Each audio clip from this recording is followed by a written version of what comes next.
Jadi kita masuk kepada topik kita iaitu pembentukan minda pedagang atas talian, dan spesifik dia adalah kepada musuh tersembunyi menunjukkan musuh dagangan terbesar anda.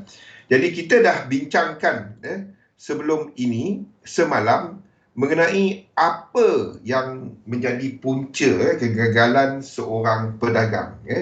Yang pertama adalah tiada metodologi, tiada sistem. Tiada sistem dagangan yang jelas. Nombor dua, disiplin nak ikut method.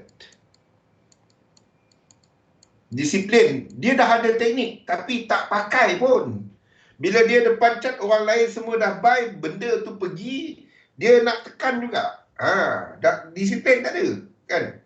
Dia rasa macam demam denggi dia dah masuk, kan? Panas sejuk 8 jam sekali, cari sup ketam, macam-macam. Dia nak masuk juga. Orang lain semua dah entry. Dia duduk tengok cat, kat mana aku nak entry ni? Duduk naik, pak. Saya jamin, the moment anda tekan, dia jatuh. Benda naik, anda tekan, dia jatuh. Waktu tu. Waktu anda tekan. Waktu anda tak tekan, dia naik. Selalu jadi. Dah peluh sejuk, dia tengok cat, dia dah tekan kau ni, dia naik sekali lagi. Dia naik Marubozu cantik, anda tekan. Waktu tu dia jadi Marubozu ke bawah. Ataupun jadi pin bar. Pernah jadi tak? Cantik ni baru bozu, hijau, biru, whatever colour anda pakai. Dia cantik naik. Tengah-tengah dia naik tu, tekan top, dia jadi pin bar pergi bawah. Pernah kena? Kalau anda tak pernah kena, saya pernah kena. Lagi demam lepas tu. Market bukan kita punya katanya. Dah market bukan kau punya. Tak pernah pun. Kan? Nama masih bin Abdul Razak. Kalau bin Maybank ke, bin Public Bank ke, itu lain cerita. Okey, itu disiplin. Kan? Itu bukan trading. Saya bagi tahu dah, itu bukan trading.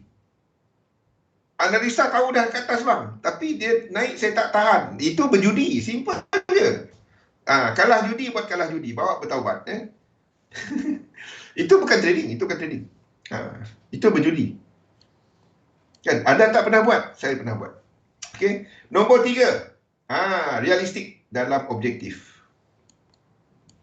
Jadi kita ceritakan semalam. Realistik, kan? Realistik. Semua ni tak ada method, disiplin kepada method, tak ada realistik kepada ni, dan juga kepada position sizing model.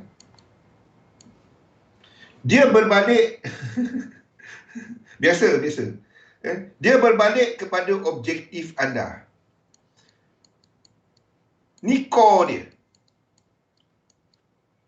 Anda nak apa dalam trading ni? Semua orang nak duit.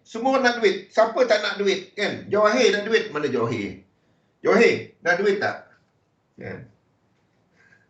Tanya Johir. Johir dengar kat sebelah.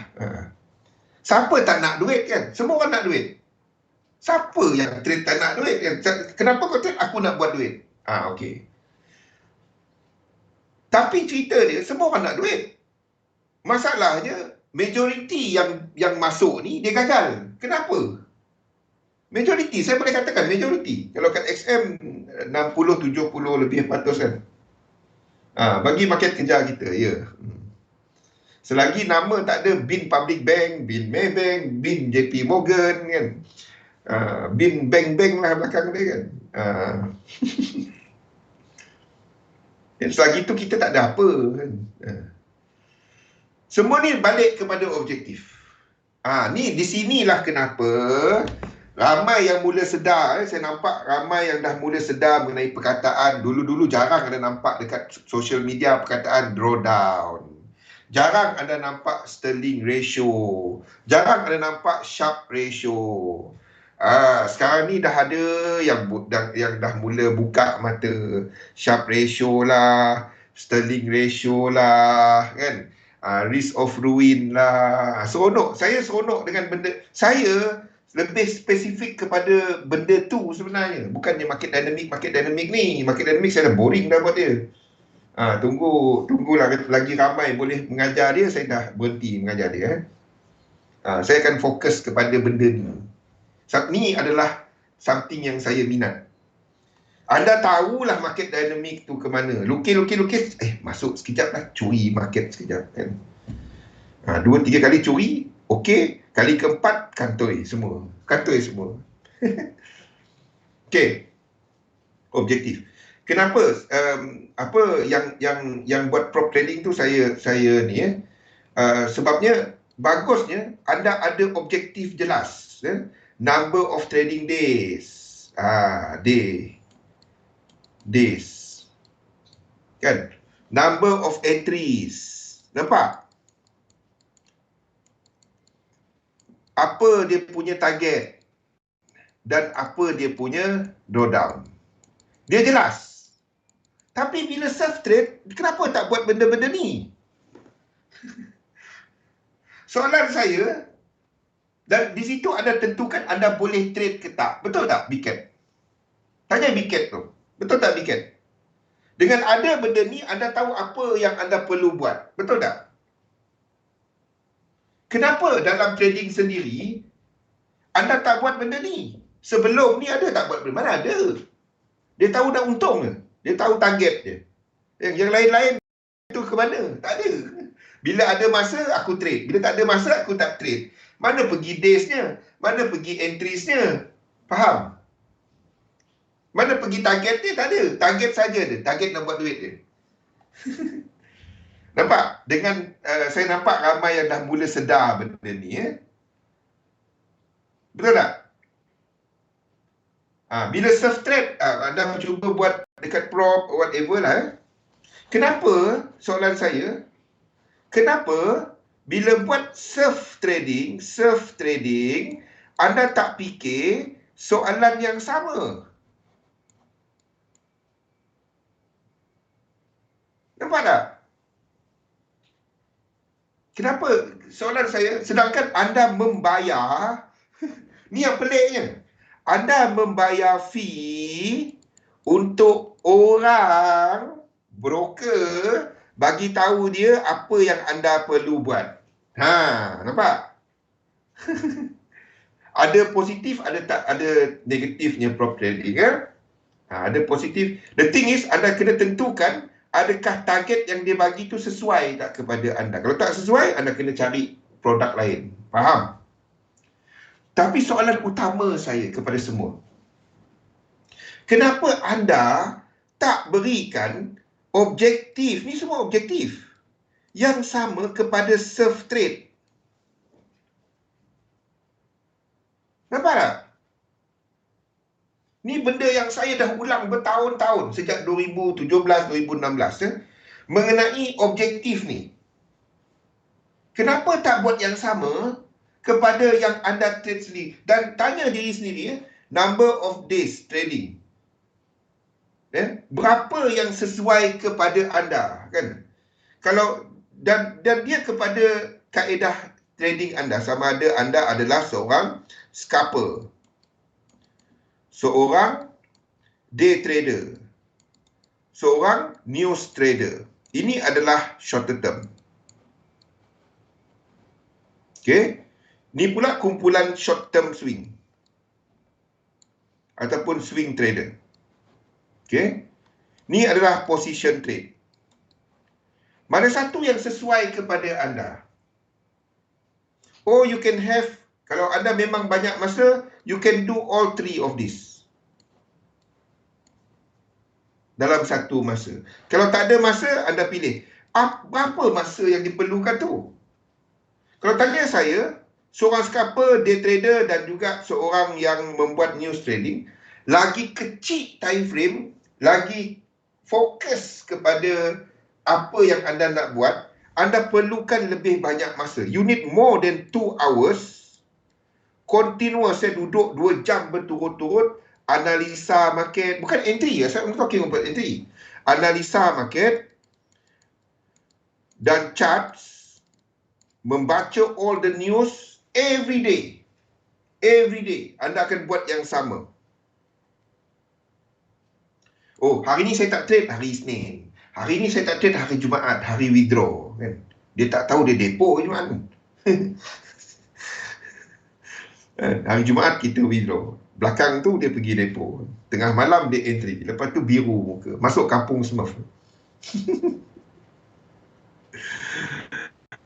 Faham? Ini adalah sesuai kepada mereka yang mempunyai disiplin trading yang amat tinggi. Maksud disiplin tu adalah anda buat benda sama. Saya disiplin tau. Kalau nak cerita pasal disiplin trading, saya amat disiplin. Tapi saya tak dapat nak buat yang scalping, day trading ataupun news trading sebab saya tak ada masa.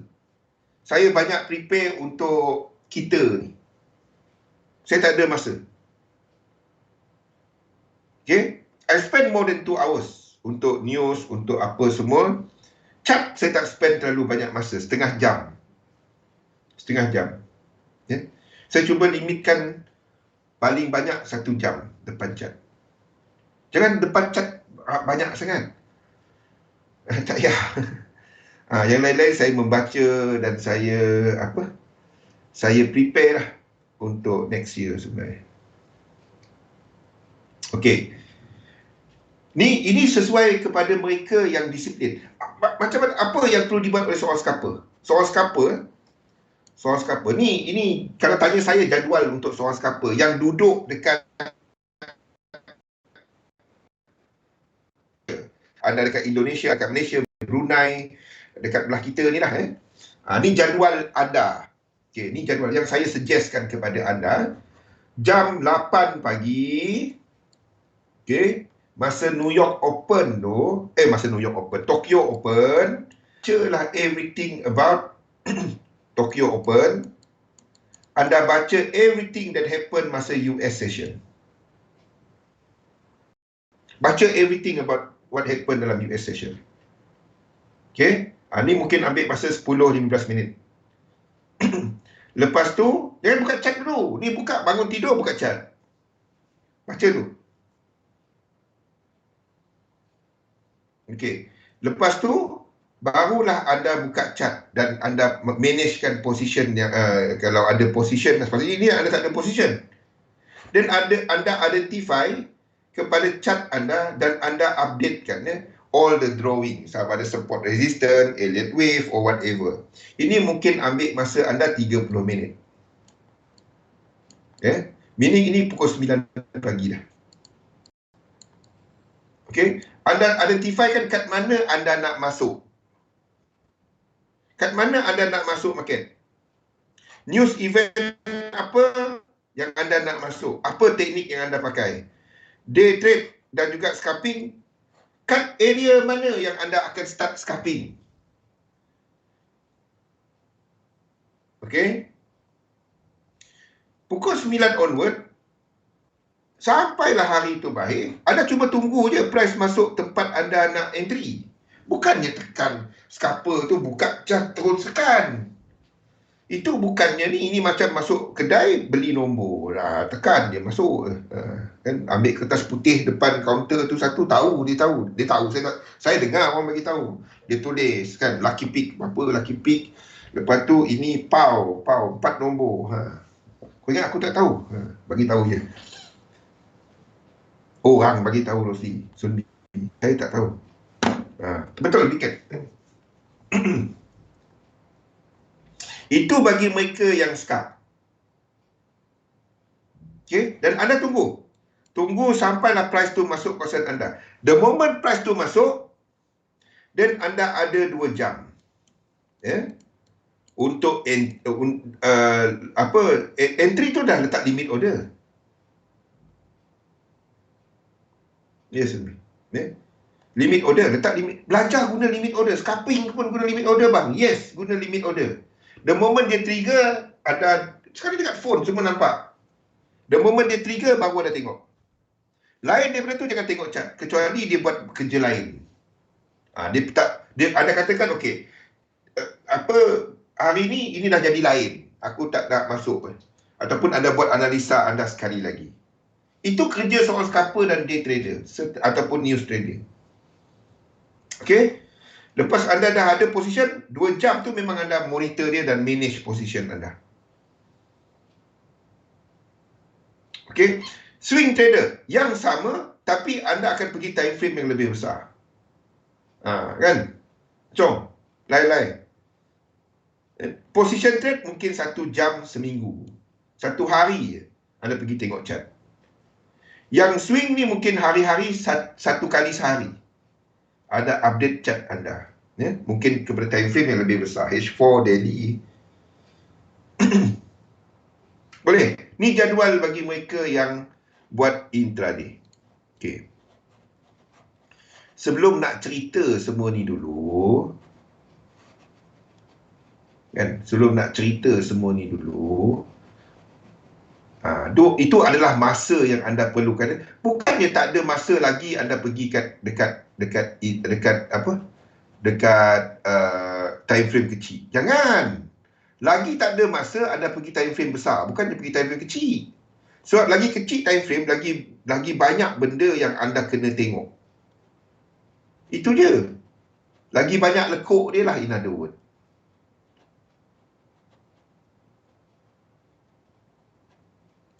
Okey. Tutup chat dulu di sini.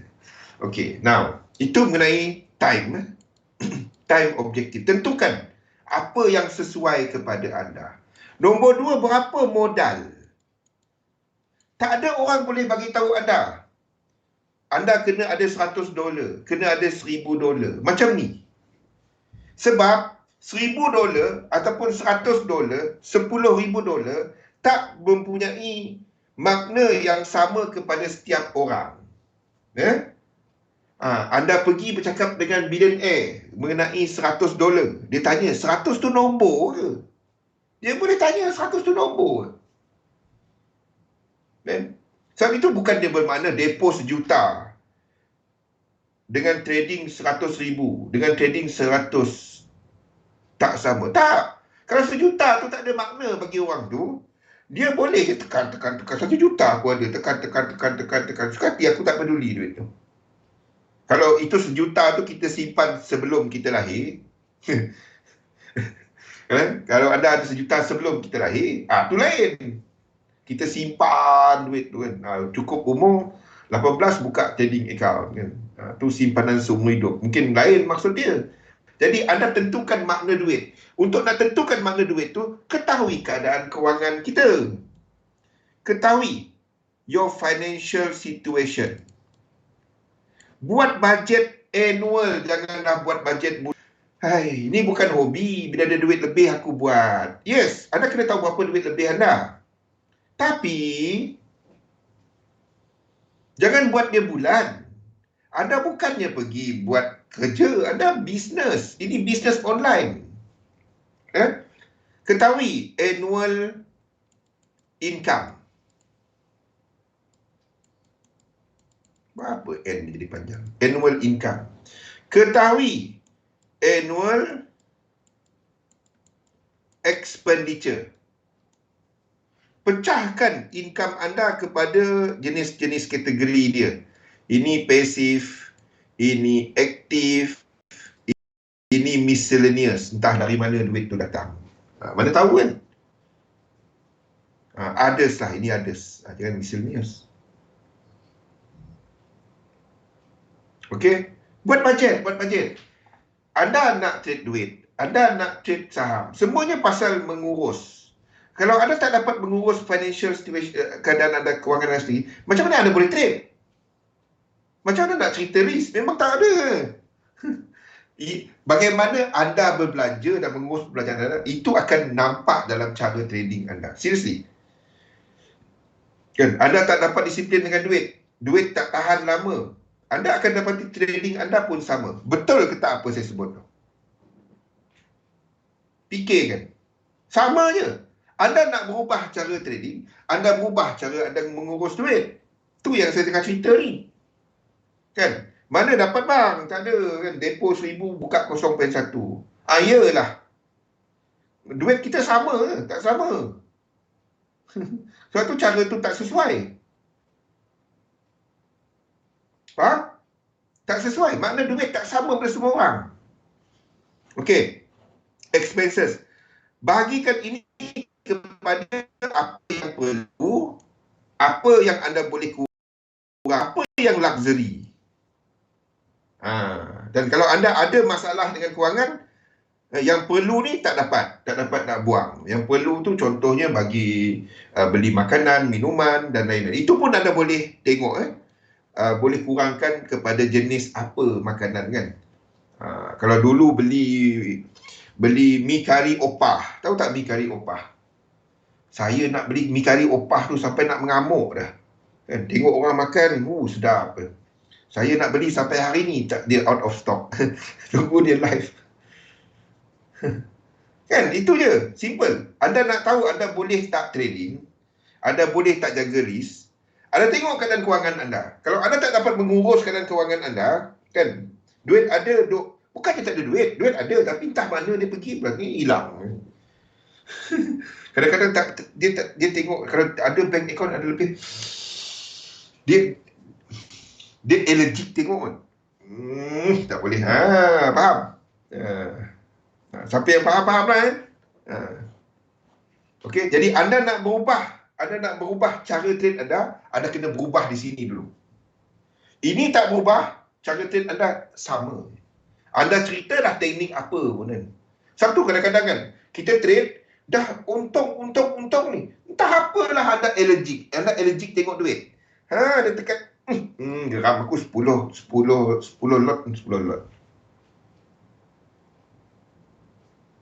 Reasonable dulu. Boleh? Tu part of the thing yang kita buat lah. Faham? Kalau anda nak tahu kenapa anda buat benda yang anda tahu yang anda tak sepatutnya buat, sebab tu anda tak dapat mengurus duit. Anda nak berubah cara trading tu, itu yang anda kena buat. Faham? Bahagikan jenis perbelanjaan anda, listkan apa perbelanjaan anda, listkan apa pendapatan anda untuk setahun. Ini bukan hobi, ada duit lebih buat. Tak. Bukan saya kata kena buat full time. Tak payah buat full time. Dia kan jadi full time trader. Yang full time trader biasanya mereka ni memang tak ada kerja. Mereka ni tak ada kerja. Dan apa, tak semuanya boleh buat duit cuma daripada trading. Tak. Okey, buat anda punya annual expenses tu dan tengok apa yang boleh dikurangkan. Bila anda buat benda ni, anda mula disiplin ke sini, barulah anda akan nampak lain-lain akan ikut. Kalau ini tak, ketahui keadaan kewangan, dan barulah anda tahu berapa sebenarnya duit lebih yang ada. Yes, betul. Sebab itu kena buat jadual. Kalau anda dapati banyak sangat impulse buying. Saya seorang impulsif tau. Bukannya wave dia impulsif. Saya seorang impulsif tau. Dalam berbelanja. Jadi apa saya buat? Saya letakkan satu budget untuk impulse buying. Saya letakkan satu account untuk impulse buying. Duit yang entah apa-apa nanti nampak, beli shampoo. Tak perlu pun. Kadang-kadang wife sampai bising, dah ada shampoo, beli lagi.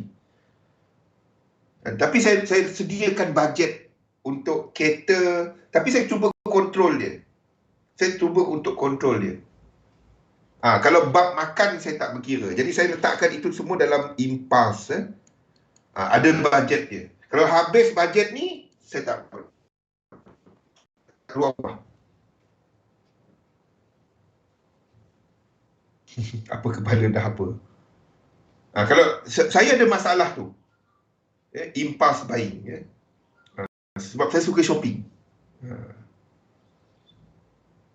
Duit bagi bini. Duit bagi bini. Tak juga, kadang-kadang perempuan pun tak dapat bajet.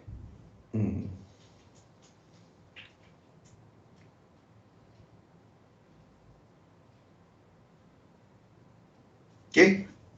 Bila anda dah dapat buat ni, dan anda tahu berapa sebenarnya duit anda yang anda ada. Okay, daripada di sini anda tahu. Macam, dan anda allocatekan mana duit yang untuk, yang yang ni apa yang untuk emergency, untuk saving long term. Kan? Saving long term tu semua. Masalahnya orang bila simpan duit cash. Faham tak kenapa kita tak simpan duit cash? Faham tak? Duit anda sedang losing value. Faham tak? Inflasi itu yang inflasi. Anda simpan lah, kan? Anda simpan tiap-tiap tahun kan 500 kan? Tapi sebenarnya duit tu daripada sudut value dia 500 10 tahun lepas 500 sekarang tak sama. Anak saya sekolah bila dia masuk U nanti entah berapa dah belanja dia. Kan? Sekarang ni pun dah macam ni nak bayar sekolah dia. Faham? Tapi bila kita pergi simpan duit, tak. Of course, there will be some cash yang anda simpan untuk emergency. Anytime perlu ada dia. But, fikirkan mengenai pelaburan, investment. Di sinilah anda boleh mula buat satu portfolio. Biket, buat benda ni. Pulang Datuk. Pelaburan. Tolong Ustaz buat benda ni. Anda nak ceritalah disiplin apa semua ni. Kalau ini tak settle, anda buat apa pun tak jadi macam ni. Saya bagi tahu betul. Kan? Nampak duit wang besar. Faham wang besar? Nampak wang besar je. Kan? Big small dia nampak. Acong. Nampak big small kan? Big small kan? Faham? Daripada sinilah kita jadikan untuk dalam kebanyakan kita ni trading di mana anda menjadikan, bukannya pelaburan tu trading, menjadikan trading sebagai satu cara untuk menjana equity pelaburan. Faham? Tanya duit, banyak ramai kita ni bukan tak ada withdraw, ada withdraw. Tapi mana pergi duit withdraw tu? Mana pergi duit withdraw tu? Kadang bagus sikit dia bayar bil. Bayar bil adalah dalam bajet ini, dalam bajet lain. Faham? Bayar bil adalah bajet lain.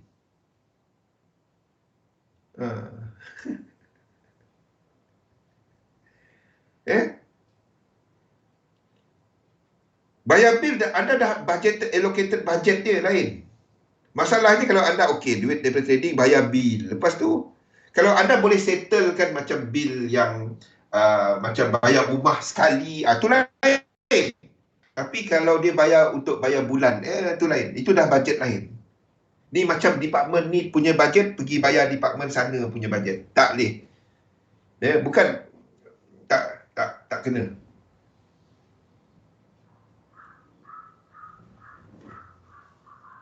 Value shopping. Boleh buat benda tu kalau ada sedar keadaan kewangan.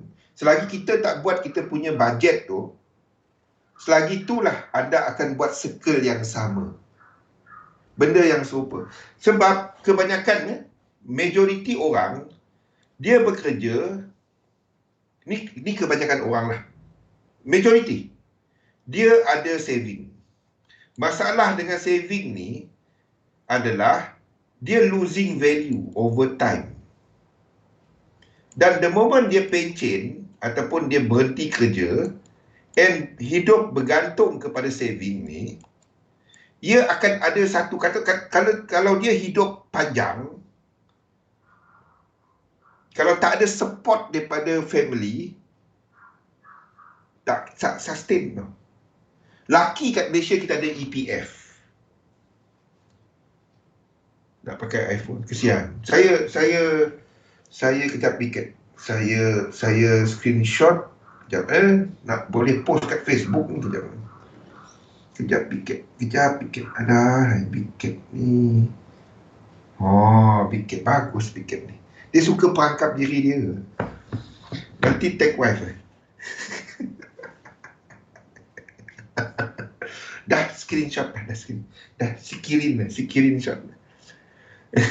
Telefon dia rosak nak pakai iPhone. Alhamdulillah. Dah sikirin shot.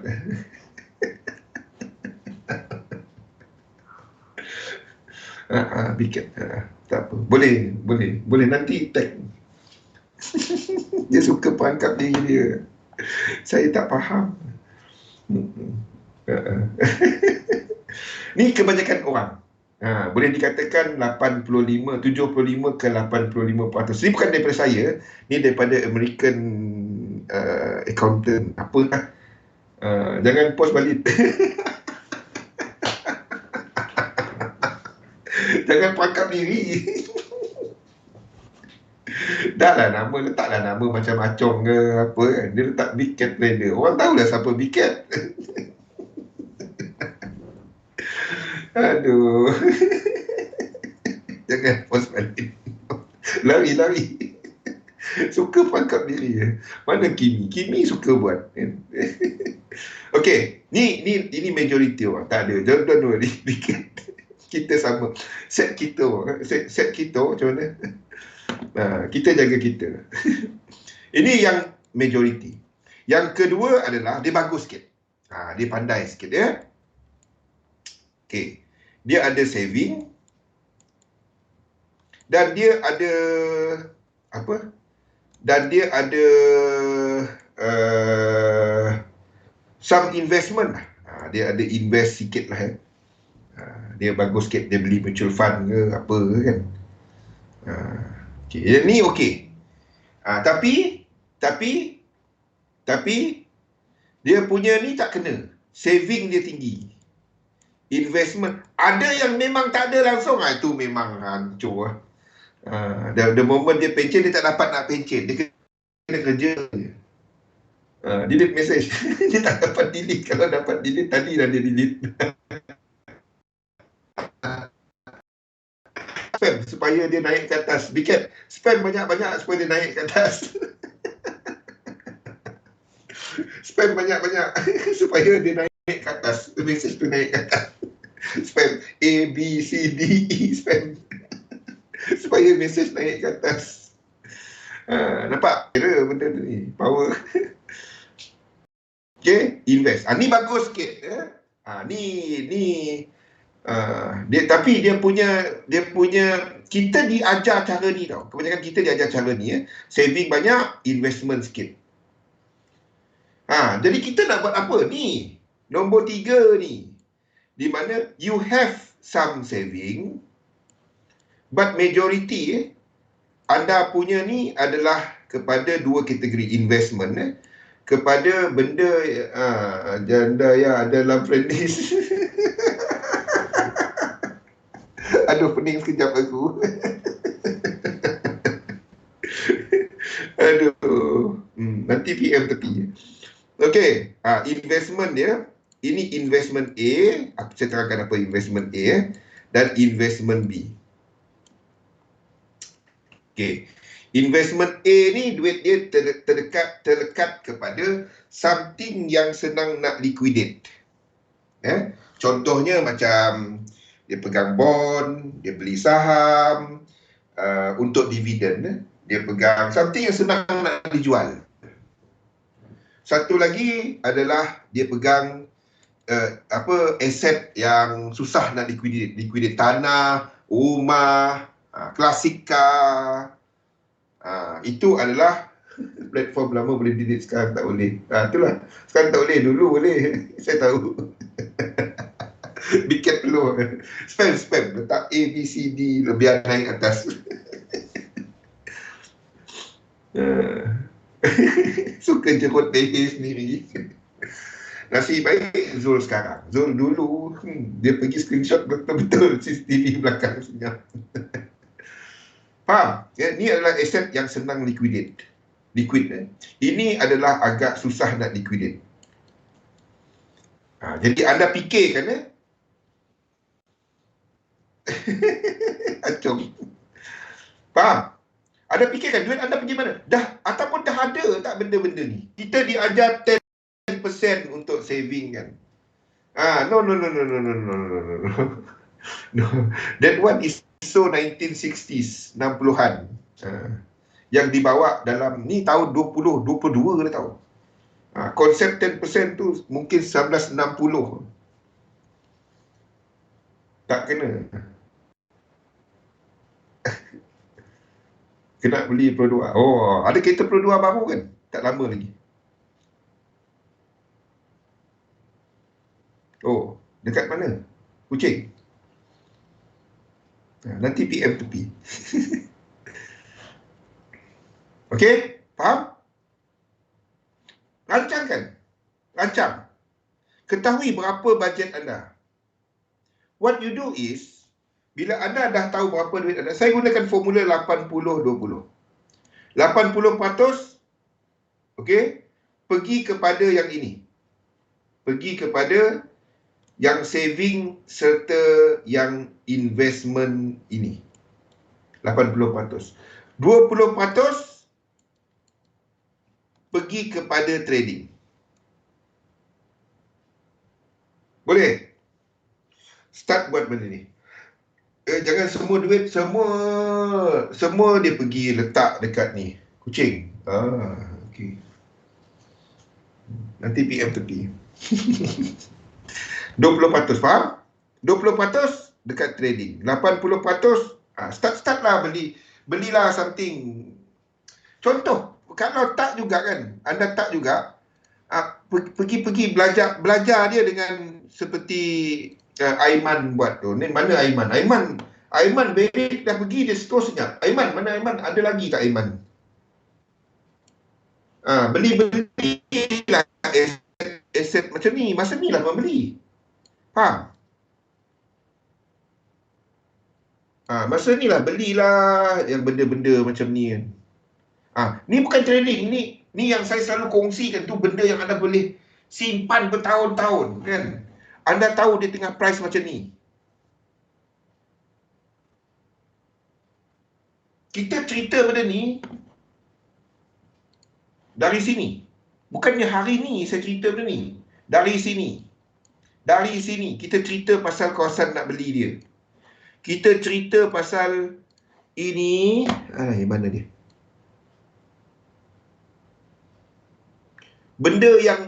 Benda yang kita nak buat jadi harta. Kan? Kita cerita pasal level ni, betul tak Zumbi? Dari sini kita cerita dia. Dari sini. Something yang anda nak beli untuk harta. Next opportunity dia. Next.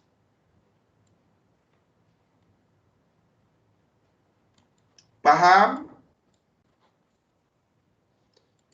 Ini apa dekat indeks? Ini apa dekat JPYP?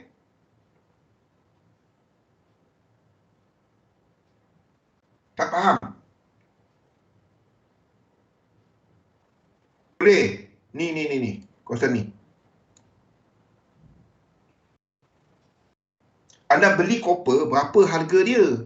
Anda beli yang ni, berapa harga dia? Faham tak? Kan? Tapi budgetkan dia, buat budget anda. Jangan tiba-tiba sebab dia pergi. Jangan. Tetap ada risk. Kan? Kalau anda tak tahu lagi macam mana aku nak beli mutual fund lah, nak beli ni, mahal nak beli bond bang. Malaysia government punya ni, gila 10,000, tak ada duit. Ni benda-benda macam ni. Saya dah cerita benda ni dari tahun lepas. Kan, mula belajar dia dulu lah. Kan? Kalau boleh ada bajet untuk actual stock. Tapi kalau anda nak kenal dulu, tak ada salahnya dengan CFDs. Dah banjir dah cerita, betul? Dah tak tahu. Siap Aisyah dah hilang dah Aisyah. Mana Aisyah? Bagi homework dia hilang. Aisyah dulu kan. Aisyah kalau tak beli benda ni, aku tak tahulah Aisyah. Mana Aisyah ada dengar, tapi saya tahu dia tak nak komen. Kan? Tak tahu, dia bukan berbuih-buih tu kimia. Kan? Bukan, tak payah cerita trading. Cerita pasal nak simpan. Ni waktunya bukan trading. Ini waktunya adalah untuk membeli aset. Betul? Kan? Something yang anda tak payah tunggu pukul 7. Faham macam? Pukul 7 je start kan? Ambil bagi keluar satu. Boleh? So start berfikir jauh sikit. Start berfikir jauh. more kepada something yang that can help you in the long run lah, kepada something yang boleh membantu kita jangka panjang, untuk kita punya mana dia punya ni tadi ni tadi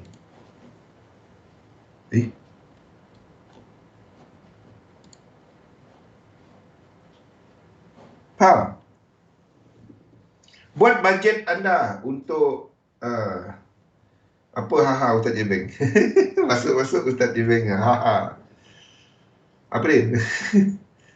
buat bajet anda. Daripada sini dan anda boleh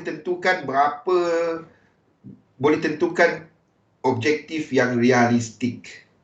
Anda trade untuk nak dump in kepada dana pelaburan. Account CFDs. Kalau nak mula-mula kenal Nabil, buka MT5 dulu. Buka MT5 dulu. Hubungi IB ataupun anda boleh guna live chat dekat XM.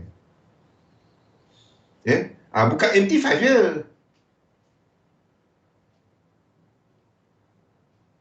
Kalau anda nak gunakan aset macam tu tadilah. Tapi kalau anda nak beli actual ni, anda pergi kat bank.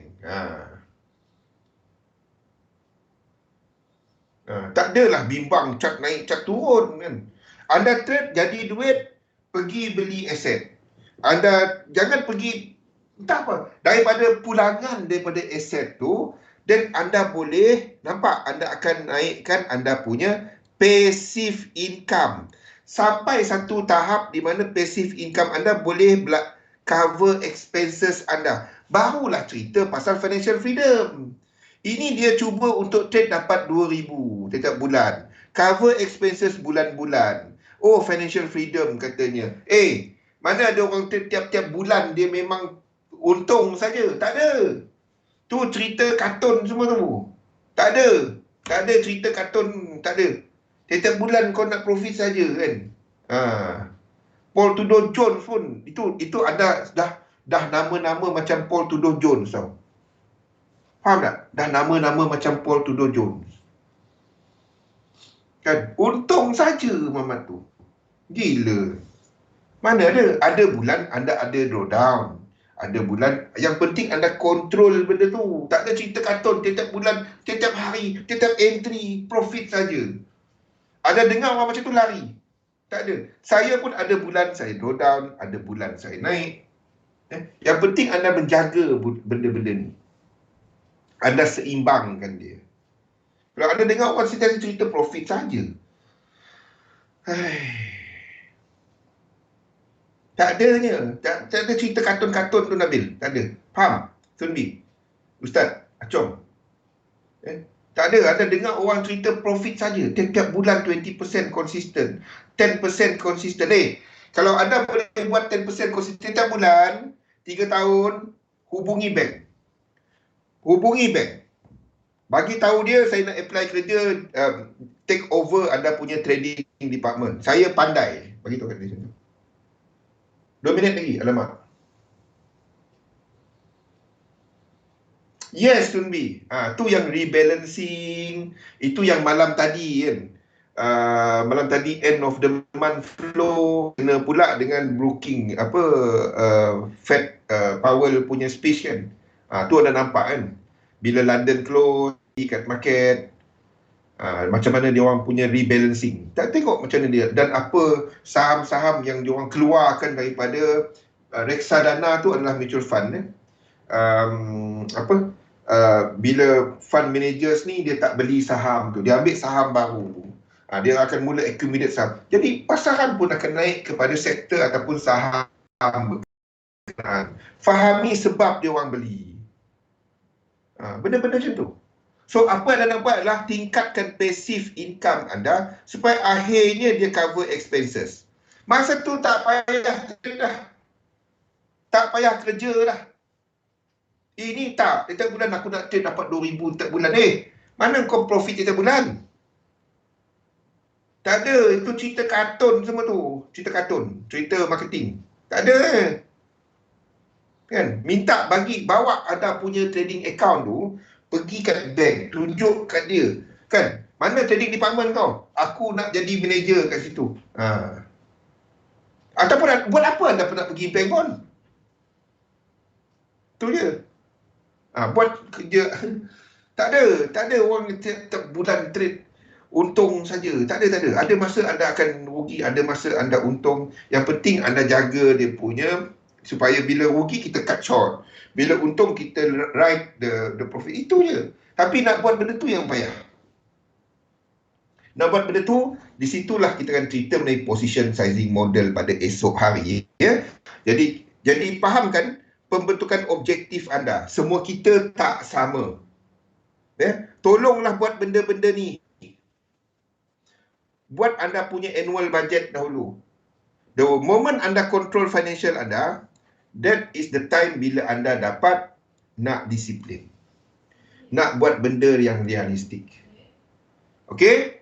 InsyaAllah kita jumpa lagi ya. Masa dah habis. Jumpa lagi dalam sesi esok dan kita akan sambungkan kita. Ini semua daripada slide ya. Pada esok hari mengenai mengenai position sizing model. InsyaAllah kita sambung esok. Labur dalam satu sistem, dagangkan sistem anda.